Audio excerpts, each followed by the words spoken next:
pensioners choose, people who've, spent their entire lives working, whether to heat or eat.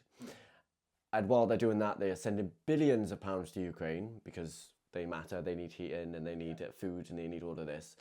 They're putting £17,000 each into a little rainbow crossing on the roads.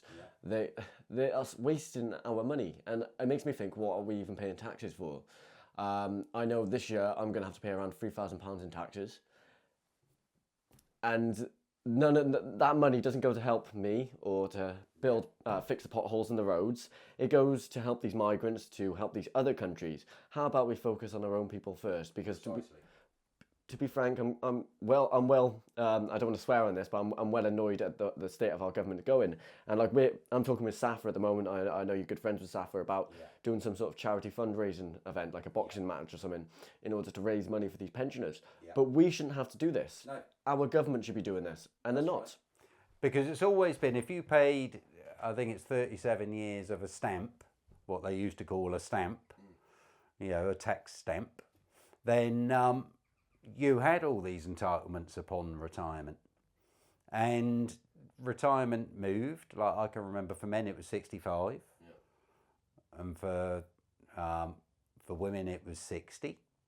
And then suddenly everything went to 65, and then the men moved to 67. And you had people that were just about to retire finding out that they had to work an extra year or 2 years. So and we know that tax is theft anyway. Everywhere in the world, all forms of tax is theft. And so by making people work that extra year or two, you're squeezing the life out of them. A lot of people do manual labour. So by the time you hit 60, you're pretty much at the end of your manual labour life existence, if you like. I know I'm sort of struggling now. I'm only a couple of months away from 60. And I'm... You look well for your age, mate. Oh, thanks, mate. But I'm, finding it a little bit more difficult now, with lifting and carrying and all that sort of stuff.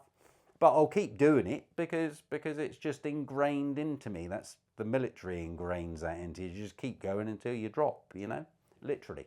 So, but there's a lot of people out there that haven't perhaps got the ability to do that, and to keep moving the age and then saying, oh, you're not getting this and you're not getting that, and then you couple that into the fiscal drag. So even when they have got the luxury of saying, right, I'm retired, you've got the fiscal drag from the tax allowance remaining low at what, 12,000 is it? 12,006 or whatever it is. And so if people have got an old age pension, as it was once known, and they've got a tiny little work pension sitting on top of that, that puts them over that lower rate allowance. They pay the tax and they end up with less money than the people that have got no work pension, just an old age pension, and are able then to earn tax credits, pension tax credits on top of that, and and then claim the winter fuel allowance. So the people that do less or earn less end up with more money at the end of a month than the person who's worked all their life and have got 1 or 2 workplace pensions on top of the old age pension. The UK rewards people who give nothing to society over the people who give everything to society.